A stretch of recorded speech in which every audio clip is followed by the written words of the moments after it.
Hello friends, welcome to success sign. तो आज हम लोग चौथा चैप्टर क्या है, कृषि। चौथा चैप्टर हम लोग कृषि के बारे में पढ़ते हैं। कृषि क्या है इसके बारे में जानकारी लेंगे। क्या है, पौधे से परिष्कृत उत्पाद तक के रूपांतरण में 3 प्रकार की आर्थिक क्रियाएं सम्मिलित होती हैं।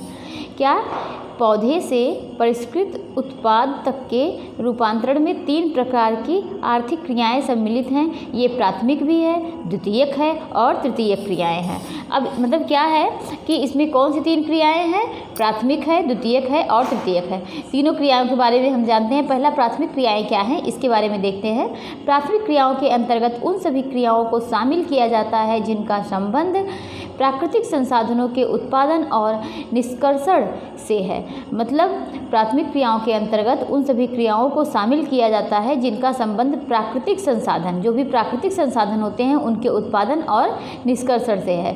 कृषि, मत्स्य, इसमें क्या है, कृषि है, मत्स्यन है और संग्रहण इनके अच्छे उदाहरण हैं। क्या क्या है, कृषि है और मत्स्यन है और इस मतलब ये दोनों क्या है, किसके, प्राथमिक क्रियाओं के मतलब इसके उदाहरण एक अच्छे उदाहरण के रूप में है। अब द्वितीय क्रियाएं हम देखते हैं। द्वितीय क्रियाएं क्या है, द्वितीय क्रियाएं इन संसाधनों के प्रसंस्करण से संबंधित है।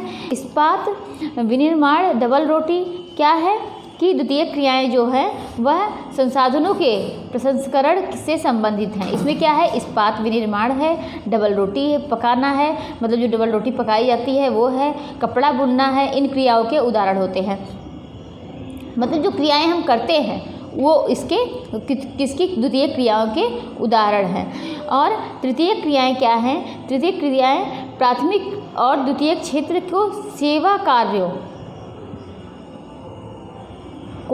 कार्यों द्वारा सहयोग प्रदान करती है। जैसे यातायात, व्यापार, बैंकिंग, बीमा, विज्ञापन, ये सब क्या हैं, ये सब विज्ञापन तृतीय क्रियाओं के उदाहरण हैं। तो हमने पहले प्राथमिक क्रियाएं क्या देखा, प्राथमिक क्रियाएं देखा कि जिसमें क्या है, प्राकृतिक संसाधन और निष्कर्षण से है, जो प्राकृतिक संसाधन होते हैं इनसे संबंधित है।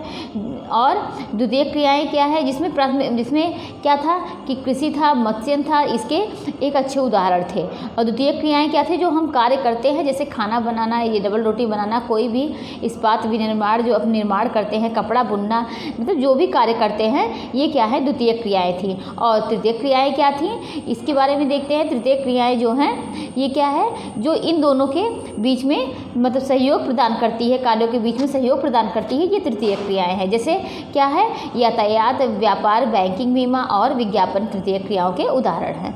अब हम देखते हैं कृषि एक प्राथमिक क्रिया है। कृषि क्या है, एक प्राथमिक क्रिया है। इधर देखते हैं कि शब्द उत्पत्ति, एग्रीकल्चर शब्द की, ये इंपॉर्टेंट है, इसको हम लोग देखते हैं कि एग्रीकल्चर शब्द की उत्पत्ति लैटिन शब्दों एगर या एग्री, जिसका अर्थ मृदा, और कल्चर जिसका अर्थ कृषि करने से हुई है। क्या है, जिसका अर्थ कृषि करने से हुई है।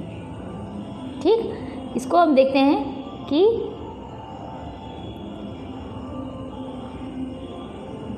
ये जो है ये एग्रीकल्चर का है। एग्रीकल्चर शब्द की उत्पत्ति लैटिन शब्दों एगर या एग्री, जिसका अर्थ मृदा, और कल्चर जिसका अर्थ कृषि करने से हुई है। ठीक, मतलब इसका लैटिन शब्दों कि कौन शब्द से है, एगर या एग्री, जिसका अर्थ क्या होता है, मृदा, और मृदा होता है एग्री का अर्थ, और कल्चर जिसका अर्थ होता है कृषि। मतलब ये 2 शब्द से हुई है, एक एग्री है, दूसरा है कल्चर। एग्री है या एगर बोलेंगे जिसका अर्थ होता है मृदा, और कल्चर का अर्थ होता है जिसका अर्थ होता है कृषि। तो हमने देखा कि एग्रीकल्चर शब्द की उत्पत्ति लैटिन शब्दों से हुई है, जो 2 शब्दों से मिलकर बना हुआ है। एक एग्री या एगर बोलेंगे, दूसरा बोलेंगे कल्चर, जिसका अर्थ एग्री का अर्थ या एगर का अर्थ हुआ मृदा, और कल्चर का अर्थ हुआ कृषि करने से हुआ। तो अब हम देखते हैं कृषि क्या है। कृषि एक प्राथमिक क्रिया है। क्या है, एक प्राथमिक क्रिया है। फलों, सब्जियों, फूलों को उगाना, मतलब जो भी हम कृषि करके, जो भी हम खेती करके जो भी कार्य करते हैं, जैसे क्या करते हैं कि फसल उगाते हैं, फलों को उगाते हैं, सब्जियों को, फूलों को उगाना, पशुधन पालन इसमें शामिल हैं। विश्व में 50% लोग, कितने, देखिए ये इंपॉर्टेंट है, विश्व में कितने प्रतिशत लोग, 50% लोग कृषि से संबंधित क्रियाओं में संलग्न होते हैं। भारत की 2/3 जनसंख्या अब तक कृषि पर निर्भर होती है। तो फिर से हम एक बार इसको नोट करिए, मतलब क्या है कि कृषि एक प्राथमिक क्रिया है जिसमें ये सब क्या है, फसल को उगाना, मतलब जो भी सब्जियों को उगाना, फूलों को उगाना, पशुधन पालन इसमें शामिल है। विश्व में 50%, कितने प्रतिशत लोग, 50% लोग कृषि से संबंधित क्रियाओं में संलग्न है। भारत की कितनी जनसंख्या कृषि पर आधारित है, निर्भर करती है, भारत की 2/3 जनसंख्या अब तक कृषि पर निर्भर है। अनुकूल स्थलाकृति मृदा और जलवायु कृषि क्रियाकलाप के अनिवार्य हैं। क्या है, अनुकूल स्थलाकृति मतलब मृदा, मिट्टी, जलवायु, ये सब क्या है, कृषि क्रियाकलाप के लिए अनिवार्य है। जिस भूमि पर फसलें उगाई जाती हैं कृषिगत भूमि कहलाती है। जहाँ पर हम जो फसल उगाते हैं उस भूमि को क्या कहते हैं, उस भूमि को कृषिगत भूमि कहलाती है। आप मानचित्र में देख सकते हैं, मतलब इसके बाद आप जो मानचित्र में है वो दिखाए कि कृषि क्रियाकलाप विश्व के उन्हीं प्रदेशों से संकेंद्रित है जहाँ फसल उगाने के लिए उपयुक्त कारक विद्यमान हैं।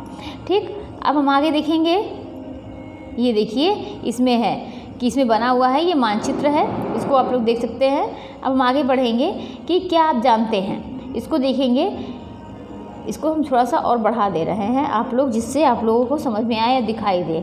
एग्रीकल्चर, अभी हमने कहा क्या कहा कि एग्रीकल्चर किन 2 शब्दों से मिलकर बना है, ये लैटिन शब्द से मिलकर बना है। कौन 2 शब्द, एगर या एग्री, और दूसरा क्या था, कल्चर। ठीक, इसको आप लोग, ये इंपॉर्टेंट है, इसको आप लोग माइंड में नोट कर लीजिए। या तो आप लोग एक पेन और कॉपी लेके बैठिए और आप लोग नोट करते हुए चलिए, जो इंपॉर्टेंट आप लोगों को लगता जाए, या तो जो आपको लगे कि हाँ यहाँ से ये चीज़ें आसान नहीं है, ये पूछा जा सकता है, क्योंकि आते तो यही सबसे हैं क्वेश्चन। तो हम आप देखते हैं कि एग्रीकल्चर कृषि मृदा की जुताई, फसलों को उगाना और पशुपालन का विज्ञान एवं कला है, इसे खेती भी कहते हैं। ठीक, और सेरीकल्चर क्या है, एग्रीकल्चर मतलब क्या, एग्रीकल्चर का क्या है, मतलब कृषि करना। ठीक, और सेरीकल्चर में रेशम उत्पादन है। ठीक, रेशम उत्पादन, रेशम के कीटों का वाणिज्यिक पालन, यह कृषक की आय में पूरक हो सकता है। ठीक, उसके बाद नेक्स्ट क्या है, पीसीकल्चर। ये नोट करते चलिए कि एग्रीकल्चर कृषि से संबंधित है, सेरीकल्चर रेशम उत्पादन से संबंधित है, पीसीकल्चर मत्स्य उत्पादन से संबंधित है, और विटीकल्चर द्राक्षा कृषि से संबंधित है, हार्टिकल्चर उद्यान कृषि से संबंधित है। ये चीज़ें इंपॉर्टेंट है। कल्चर देखिए, यही चीज़ें, यहीं से क्वेश्चन बनेंगे कि agriculture, sericulture, pisciculture, viticulture, horticulture. फिर से देखिए कि एग्रीकल्चर कृषि से संबंधित है, सेरीकल्चर रेशम उत्पादन से संबंधित है, पीसीकल्चर मत्स्य पालन से संबंधित है, विटीकल्चर द्राक्षा कृषि से संबंधित है, और हार्टिकल्चर उद्यान कृषि से संबंधित है। अब मतलब आप इसको एक बार हम आपको मतलब पढ़ दे रहे हैं, आप लोग नोट करना चाहें नोट कर सकते हैं, लेकिन बहुत ज़्यादा इंपॉर्टेंट नहीं है। ये देखिए, सेरीकल्चर जो है ये रेशम कीटों का वाणिज्यिक पालन और कृषि की आय में पूरक हो सकता है। ठीक, पीसीकल्चर जो है मत्स्य पालन है, विशेष रूप से निर्मित तालाबों और पोखरों में मत्स्य पालन है। विटीकल्चर द्राक्षा कृषि है, इसमें अंगूरों की खेती होती है। ठीक, इसके अंतर्गत, और हार्टिकल्चर जो उद्यान कृषि है, वाणिज्यिक उपयोग के लिए सब्जियों, फूलों और फलों को उगाना। अब हम नेक्स्ट देखते हैं, आगे बढ़ रहे हैं कि कृषि तंत्र। कृषि या खेती को एक तंत्र के रूप में देखा जा सकता है। इसके महत्वपूर्ण निवेश बीज, उर्वरक, मशीनरी और श्रमिक है। जुताई, बुआई। ठीक, ये देखिए, ये कुछ फिगर बना हुआ है कि निवेश है, मशीनरी है, और इधर मानवीय निवेश है। ठीक, ये क्या है, ये भौतिक निवेश है, और ये मशीनरी के द्वारा ये क्या हो रहा है, जुताई हो रहा है, मशीन के द्वारा क्या हो रहा है, ये सब चीज़ें हो रही हैं। पहले क्या था, पहले हम लोग जो भी चीज़ें होती थी वो भौतिक निवेश, मतलब जो एक किसान ही सब कुछ करता था, जानवर के साथ, मतलब जो बैल हैं, इन सब चीज़ों के, जो जानवरों के द्वारा खेत को जोता जाता था, सारे कार्य सब सब इसी मतलब बिना मशीन के ही किए जाते थे। लेकिन अब देखिए, आप सारी चीज़ें, खेत जोतना हुआ तो ट्रैक्टर आ गया, और दवाई छिड़कने के लिए भी उसकी मशीन आ गई। मतलब सारी चीज़ें, ये देखिए, ये निवेश जो है ये मशीनरी है और ये क्या है, भौतिक निवेश है। मतलब सूर्य का प्रकाश, वर्षा, तापमान, ये सब क्या है और भंडारण, श्रम, मशीनरी, रसायन, ये सब चीज़ें हैं। अब हम आगे बढ़ते हैं कि ये क्या है, कृषिगत भूमि की कृषि पद्धति है और भौतिक और मानवीय कृषि निवेश है। सिंचाई, निराई और कटाई इसकी कुछ संक्रियाएं हैं। इस तंत्र के निर्गतों के अंतर्गत फसल, ऊन, डेयरी और कुक्कुट उत्पाद आते हैं। ठीक, अब देखते हैं कृषि के प्रकार। ठीक, कृषि के प्रकार, पहले हम इधर इम्पॉर्टेंट है ये देखते हैं, रोचक तथ्य, इसको पढ़ लेते हैं क्योंकि यहाँ से भी क्वेश्चन बन सकते हैं। जैविक कृषि, इस प्रकार की कृषि में रासायनिक खादों के स्थान पर जैविक खाद और प्राकृतिक पीड़क नाशी का उपयोग किया जाता है। फसलों का उत्पादन बढ़ाने के लिए कोई आनुवंशिक रूपांतरण नहीं किया जाता है। अब हम देखेंगे कृषि के प्रकार। विश्व में कृषि विभिन्न तरीकों से की जाती है। भौगोलिक दशाओं, उत्पाद की मांग, श्रम और प्रौद्योगिकी के स्तर के आधार पर कृषि दो मुख्य प्रकारों में वर्गीकृत किया जा सकता है। ये हैं निर्वाह कृषि और वाणिज्यिक कृषि। कौन कौन सी कृषि हैं? कृषि के प्रकार में दो प्रकार की कृषि है, एक निर्वाह कृषि है, दूसरा वाणिज्यिक कृषि है। ठीक, निर्वाह कृषि के बारे में हम इसके बारे में पढ़ते हैं, इसके बारे में जानते हैं कि निर्वाह कृषि क्या है। इस प्रकार की कृषि कृषक परिवार की आवश्यकताओं को पूरा करने के लिए की जाती है। पारंपरिक रूप से कम उपज प्राप्त करने के लिए निम्न स्तरीय प्रौद्योगिक और पारिवारिक श्रम का उपयोग किया जाता है। निर्वाह कृषि को पुनः गहन निर्वाह कृषि और आदिम निर्वाह कृषि में वर्गीकृत किया जा सकता है। मतलब निर्वाह कृषि को किसमें कौन कौन से, गहन निर्वाह कृषि और आदिम निर्वाह कृषि। मतलब हमने देखा कृषि के प्रकार कौन कौन से थे, निर्वाह कृषि था, वाणिज्यिक कृषि था। ठीक, और निर्वाह कृषि जो है ये मतलब दो भागों में इसको भी बांटा जा सकता है। कौन कौन से? गहन निर्वाह कृषि और आदिम निर्वाह कृषि। इसके गहन निर्वाह कृषि हम जानते हैं क्या है कि गहन निर्वाह कृषि में किसान एक छोटे भूखंड पर साधारण औजारों और अधिक श्रम से खेती करता है। जो गहन निर्वाह कृषि होता है इसमें क्या है, किसान जो है साधारण औजार का उपयोग करके अधिक श्रम करता है, उसके अधिक श्रम करके खेती करता है। अधिक धूप वाले दिनों से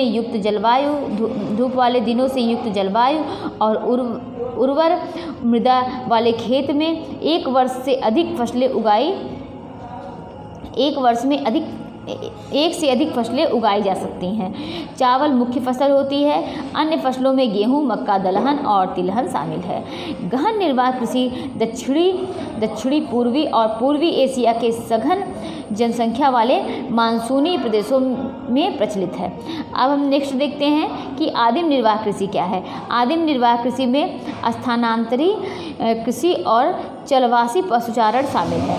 क्या है इसमें? आदिम निर्वाह कृषि में कि गहन निर्वाह कृषि में हमने क्या देखा कि इसमें जो है कि जो मतलब औजारों का उपयोग करके एक किसान इसमें बहुत अधिक श्रम करता है।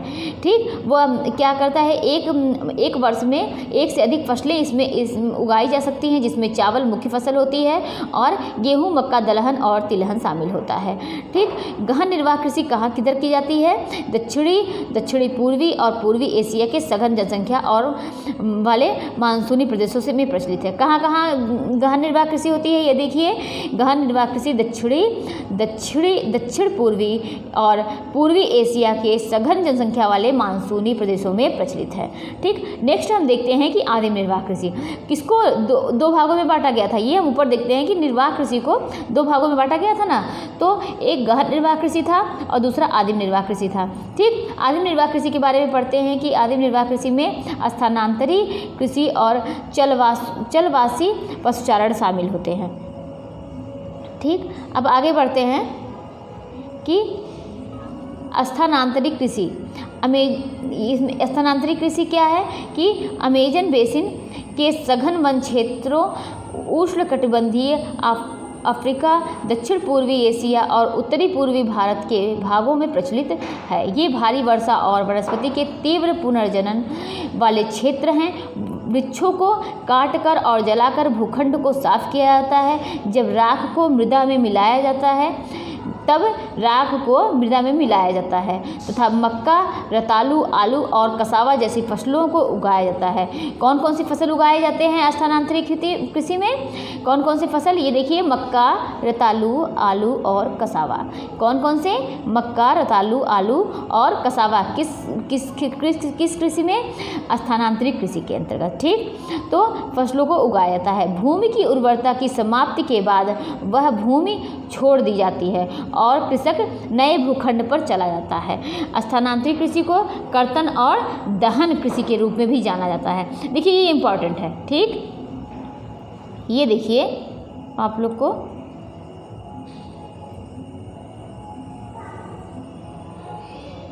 क्या स्थानांतरित कृषि को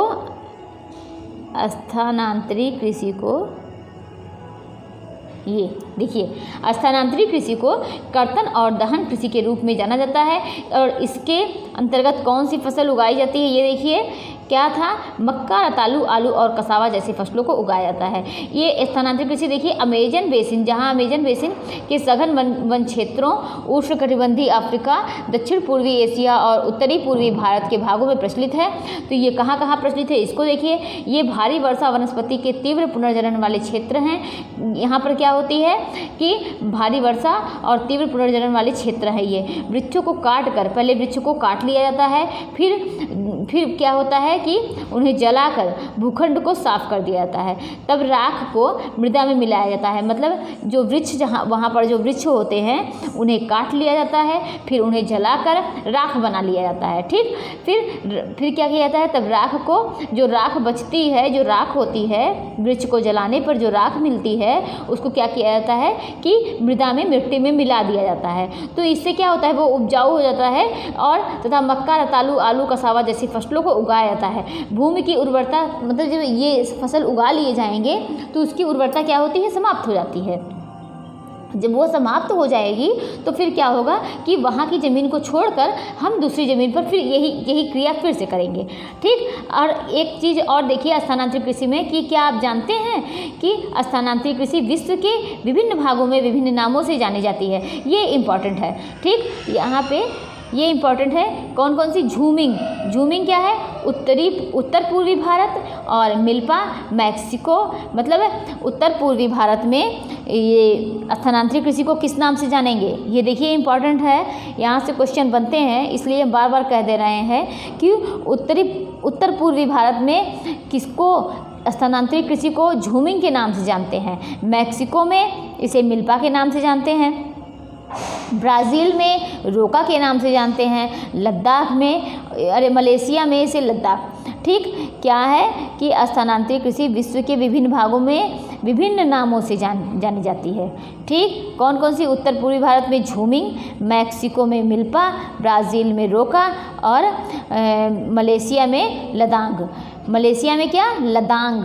ठीक, उत्तर पूर्वी भारत में झूमिंग, मैक्सिको में मिल्पा, ब्राज़ील में रोका और मलेशिया में लदांग के नाम से जानते हैं। अब हम आगे देखते हैं। अगर फिर से एक मतलब देखिए, ये क्वेश्चन यहाँ से बनता है, एक बार फिर से बता दे रहे हैं कि स्थानांतरित कृषि को कर्तन और दहन कृषि के रूप में भी जाना जाता है। मतलब कर्तन मतलब पहले काट लिया जाता है, फिर जो पेड़ होते हैं उसको काट लिया जाता है, फिर उसको जला लेते हैं, फिर जो राख बचती है, राख को मिट्टी में मिलाकर उसे उपजाऊ किया जाता है, फिर वहाँ पर खेती की जाती है और वहाँ पर फसल उगाने के बाद जब वहाँ की उसकी उर्वरता समाप्त हो जाती है तो हम दूसरी जगह पर चले जाते हैं, फिर दूसरी जगह पर वहाँ पर खेती की जाती है।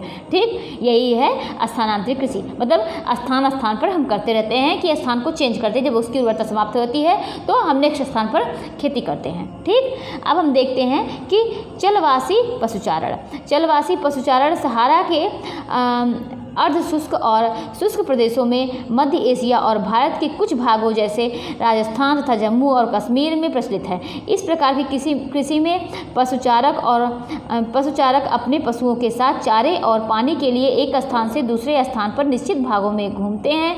इस प्रकार की गतिविधि जलवायविक बाधाओं और भूभाग की प्रतिक्रिया स्वरूप उत्पन्न होती है। पशुचारक मुख्यतः भेड़, ऊँट, मवेशी, याक और बकरियां पालते हैं। मतलब पशुचारक कौन कौन से ये सब जानवर पालते हैं? कौन कौन से?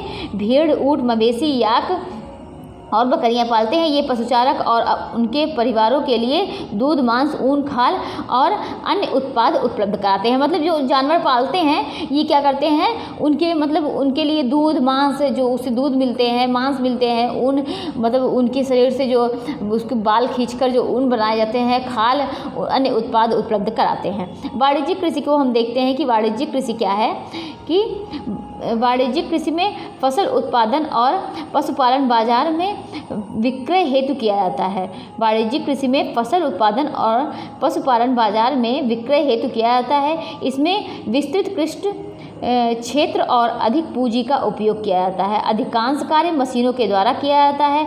वाणिज्यिक कृषि में वाणिज्यिक अनाज कृषि, मिश्रित कृषि और रोपड़ कृषि शामिल है। तो वाणिज्यिक कृषि क्या है कि ये अधिकांश मशीनों के द्वारा किया जाता है। वाणिज्यिक कृषि में कौन कौन से, अनाज कृषि, मिश्रित कृषि और रोपड़ कृषि शामिल हुआ है। ठीक, अब हम नेक्स्ट देखते हैं कि वाणिज्यिक अनाज कृषि में फसलें वाणिज्यिक उद्देश्य से लगाई जाती हैं। गेहूं और मक्का सामान्य रूप से उगाई जाने वाली फसलें हैं। वाणिज्यिक कृषि में कौन सी फसल मुख्य है कि गेहूं और मक्का। ठीक, यहाँ से देखिए ये वाणिज्यिक अनाज कृषि में फसलें वाणिज्यिक उद्देश्य से लगाई जाती हैं। गेहूं और मक्का सामान्य रूप से उगाई जाने वाली फसलें हैं। उत्तर अमेरिका, यूरोप और एशिया के शीतोष्ण घास के मैदान वाणिज्यिक अनाज कृषि के प्रमुख क्षेत्र हैं। ये क्षेत्र सैकड़ों हेक्टेयर के बड़े फार्मों से युक्त विरल आबादी वाले हैं। अत्यधिक ठंड वर्धन काल को बाधित करती है। केवल एक ही फसल उगाई जा सकती है। ठीक, मिश्रित कृषि क्या है? मिश्रित कृषि में भूमि का उपयोग भोजन व चारे की फसलें, मतलब मिश्रित कृषि में भूमि का उपयोग भोजन व चारे की फसलें उगाने और पशुपालन के लिए किया जाता है। यह यूरोप, पूर्वी संयुक्त राज्य अमेरिका, अर्जेंटीना, दक्षिण पूर्वी ऑस्ट्रेलिया, न्यूजीलैंड और दक्षिण अफ्रीका में प्रचलित है। मिश्रित कृषि कहाँ प्रचलित है? एक बार देख लीजिए इसको कि यूरोप, पूर्वी संयुक्त राज्य अमेरिका और अर्जेंटीना, दक्षिण पूर्वी ऑस्ट्रेलिया, न्यूजीलैंड और दक्षिण अफ्रीका में प्रचलित है। नेक्स्ट हम आगे बढ़ते हैं कि रोपड़ कृषि जो वाणिज्यिक कृषि का एक प्रकार है। यहाँ चाय, कहवा, काजू, रबड़, केला और अथवा कपास की एकल फसल उगाई जाती है। रोपड़ कृषि कैसी कृषि है?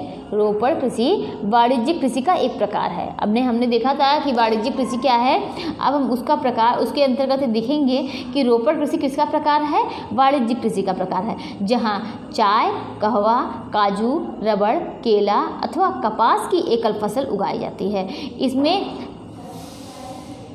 इसमें क्या है? इसमें बृहद पैमाने पर श्रम और पूंजी की आवश्यकता होती है। उत्पाद का प्रसंस्करण खेतों पर ही या निकट के कारखानों में किया जा सकता है। इस प्रकार इस कृषि में परिवहन जाल के विकास की अनिवार्यता होती है। रोपड़ कृषि के मुख्य क्षेत्र विश्व के उष्णकटिबंधीय प्रदेशों में पाए जाते हैं। मलेशिया में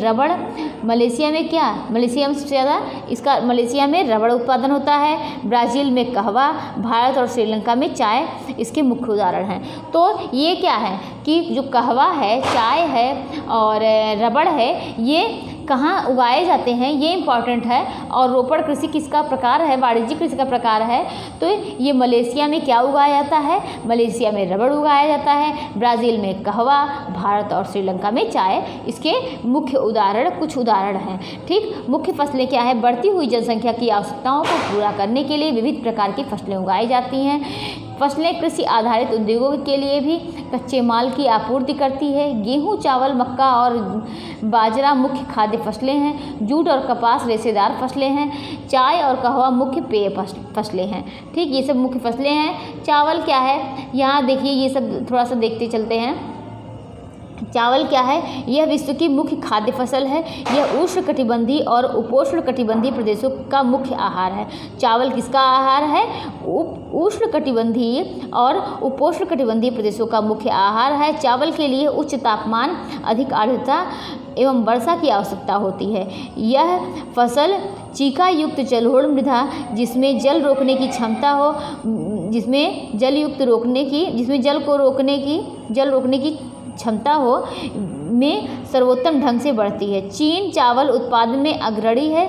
इसके बाद क्रमशः भारत, जापान, श्रीलंका और मिस्र हैं।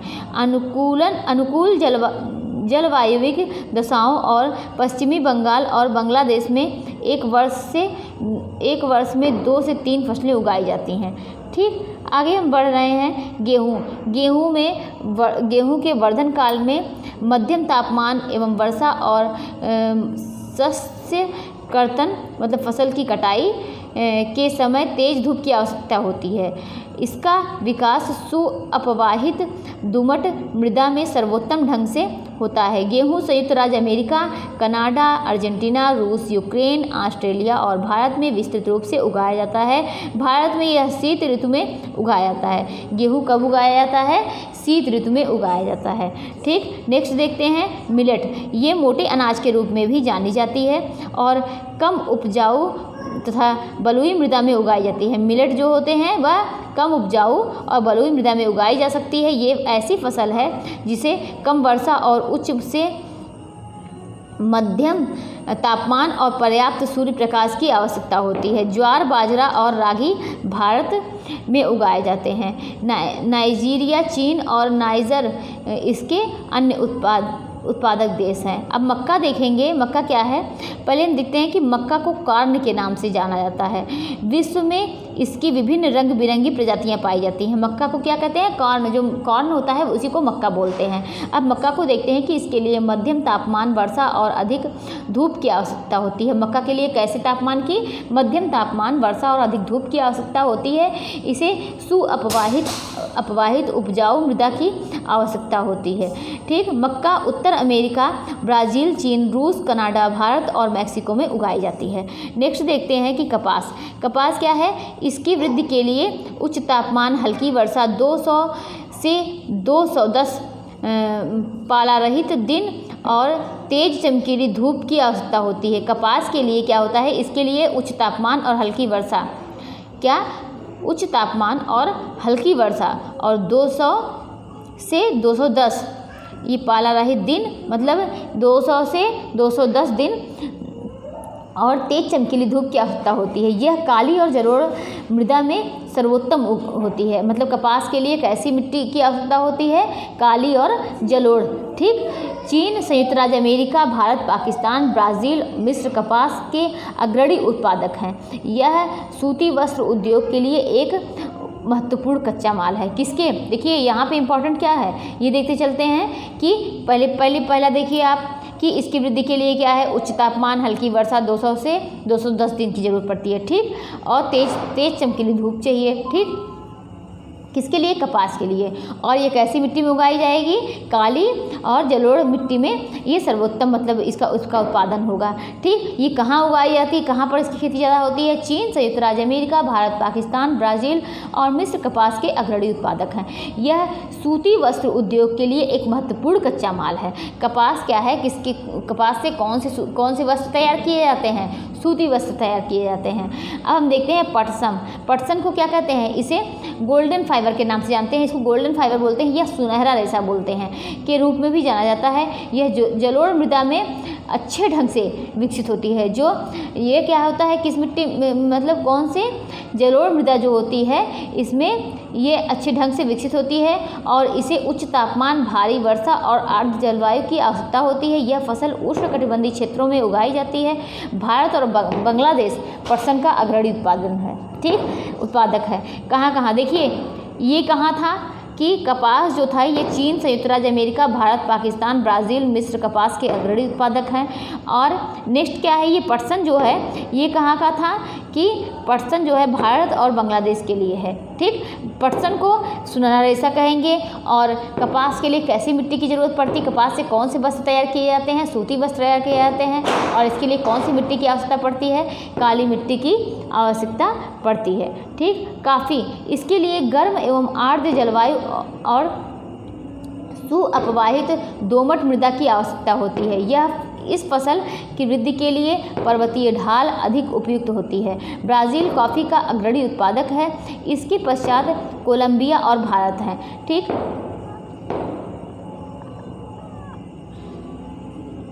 हम देखेंगे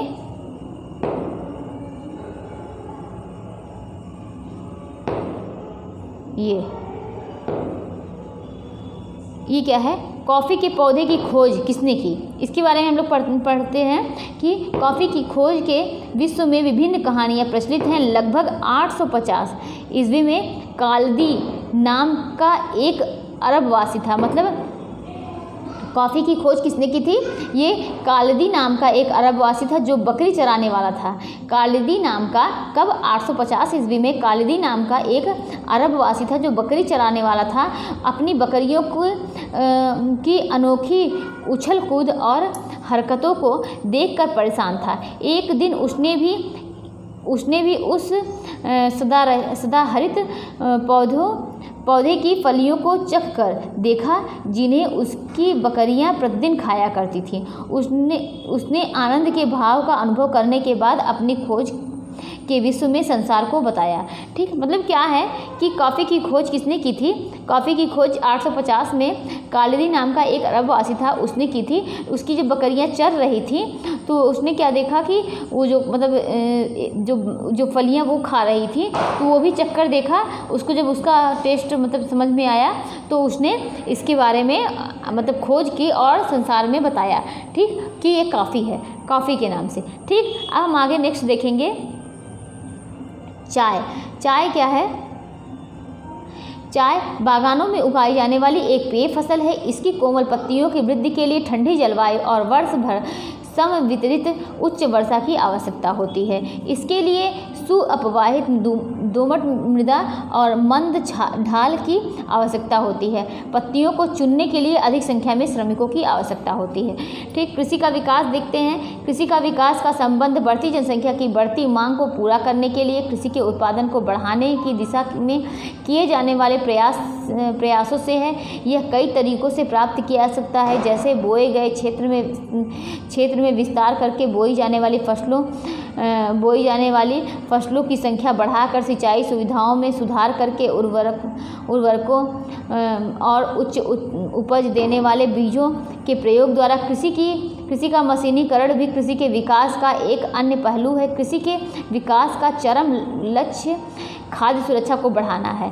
ठीक, अब हम नेक्स्ट देखते हैं कि कृषि का विकास विश्व में विभिन्न भागों में विभिन्न गतियों से हुआ है। अधिक जनसंख्या वाले विकासशील देश अधिकतर गहन कृषि करते हैं, जहां छोटी जोतों पर सामान्यतः जीविकोपार्जन के लिए फसलें उगाई जाती हैं और बड़ी जोतें वाणिज्यिक कृषि के लिए अधिक उपयुक्त होती हैं, जैसे संयुक्त राज्य अमेरिका, कनाडा और ऑस्ट्रेलिया में। आओ हम दो फार्मों, एक भारत और दूसरे संयुक्त राज्य अमेरिका के वस्तु स्थिति अध्ययनों की सहायता से विकासशील और विकसित देशों की कृषि के विषय में जानें। मतलब बहुत ज़्यादा इसमें इम्पोर्टेंट कुछ ऐसा है नहीं। देखते हैं, खाद्य सुरक्षा तभी बनी रहती है जब सभी व्यक्तियों को क्रियाशील और स्वस्थ जीवन जीने के लिए आहार की आवश्यकता और प्राथमिकता के आधार पर हर समय पर्याप्त सुरक्षित और पौष्टिक खाद्य पदार्थ की सुविधा उपलब्ध हो। ठीक, हम देखते हैं कि भारत का इसको देते हैं उत्तर प्रदेश के गाजीपुर ज़िले में आदिलाबाद का एक छोटा सा गांव है। क्या है, उत्तर प्रदेश के गाजीपुर ज़िले में आदिलाबाद कहाँ का छोटा गांव है, ये देखिए आदिलाबाद कहाँ का छोटा गांव है, कहाँ है, ये गाजीपुर ज़िले में है। आदिलाबाद कहाँ है, गाजीपुर में है। मुन्ना लाल इस गांव का एक छोटा किसान है जिसके पास लगभग मतलब 1.5 हेक्टेयर का एक फार्म है। उसका आवास मुख्य गांव में है।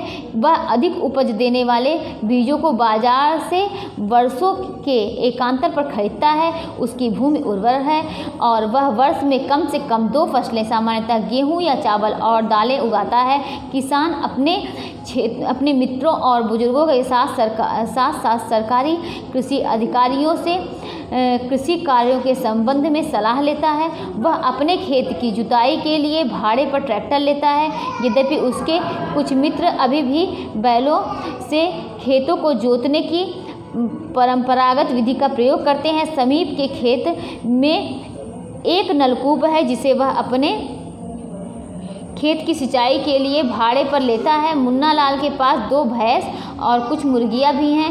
वह निकट के शहर में स्थित सहकारी भंडार में दूध बेचता है। वह वहां का एक सदस्य है। सहकारी समिति उसके जानवरों के लिए चारे के प्रकार, पशुधन के स्वास्थ्य के सुरक्षात्मक उपायों और कृत्रिम गर्भाधान के संबंध में भी सलाह देती है। कृषि के विविध कार्यों में परिवार के सभी सदस्य उसकी सहायता करते हैं। कभी कभी वह बैंक या कृषि सहकारी समिति से बीजों की उच्च उपज वाली किस्मों और औजारों को खरीदने के लिए ऋण लेता है। वह अपने उत्पाद को निकट के शहर में स्थित मंडी में बेचता है। अधिकांश किसानों के पास भंडारण सुविधाओं की कमी होती है, इसलिए वे बाजार के अनुकूल न होने पर भी अपने उत्पादों को बेचने के लिए विवश होते हैं।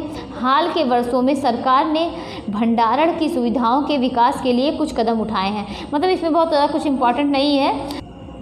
संयुक्त राज्य अमेरिका का एक फार्म। संयुक्त राज्य अमेरिका में एक फार्म का औसत आकार भारतीय फार्म की तुलना में बहुत बड़ा होता है। संयुक्त राज्य अमेरिका में एक प्रारूपिक फार्म का आकार 250 हेक्टेयर होता है। किसान सामान्यतः फार्म में रहता है।